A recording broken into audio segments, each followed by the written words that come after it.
மணப்பெண்ணின் பிரத்யேகமான திருமணம் விவாஹா தி சென்னை சில்க்ஸ். கூட்டணி தொடர்பா தேமுதிக இன்னும் அறிவிக்காத நிலையில சென்னை கோயம்பேட்டில் இருக்க அந்த கட்சி தலைமை அலுவலகத்தில் விருப்ப மனு விநியோகம் இன்னைக்கு தொடங்குது. கூடுதல் தகவல்களோட செய்தியாளர் ராமச்சந்திரன் வழங்கிட கேட்கலாம். ராமச்சந்திரன், மேலும் என்ன நிலவரம், கட்டண விவரங்களையும் பதிவு செய்யலாம். வரும் சட்டமன்ற தேர்தலில் போட்டியிட விருப்பமுள்ள தேமுதிகவினருக்கு இன்று முதல் விருப்ப மனு விநியோகம் துவங்குகிறது. சென்னை கோயம்பேட்டில் இருக்கக்கூடிய தேமுதிக தலைமை அலுவலகத்தில் இன்று துவங்கி வருகின்ற 12ஆம் தேதி வரை விருப்ப மனு விநியோகம் செய்யப்படும் என்றும் அறிவிக்கப்பட்டுள்ளது.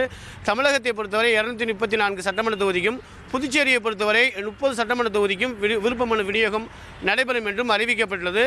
குறிப்பாக தேமுதிக நிர்வாகிகள், தேமுதிக தொண்டர்கள் அனைவருமே இந்த விருப்ப மனுவை பெற்றுக்கொள்ளலாம் என்றும் அறிவிக்கப்பட்டுள்ளது. தமிழகத்தை பொறுத்தவரை 234 சட்டமன்ற தொகுதிக்கு பொது தொகுதியை பொறுத்தவரை அவர்களுக்கு 15,000 கட்டணமாகும், தனித்தொகுதியை பொறுத்தவரை 10,000 கட்டணமாகவும் வசூலிக்கப்படும் என்றும் அறிவிக்கப்பட்டது. புதுச்சேரியை பொறுத்தவரை பொது தொகுதிக்கு 10,000 தனித்தொகுதிக்கு 5,000 என்றும் அறிவிக்கப்பட்டது. ஒட்டுமொத்தமாக 234 மற்றும் 30 தொகுதிகளுக்கு இன்று முதல் விருப்ப மனு பெற்றுக்கொள்ளலாம் என்றும் அறிவிக்கப்பட்டது. பூர்த்தி செய்யப்பட்ட விருப்ப மனுவை 12ஆம் தேதி மாலை 5 மணிக்குள் ஒப்படைக்க வேண்டும் என்றும் அறிவிக்கப்பட்டுள்ளது.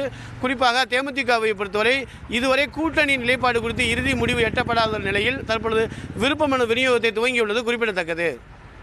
தகவல்களுக்கு நன்றி ராமச்சந்திரன். மணப்பெண்ணின் பிரத்யேகமான திருமணம் விவாஹா தி சென்னை சில்க்ஸ்.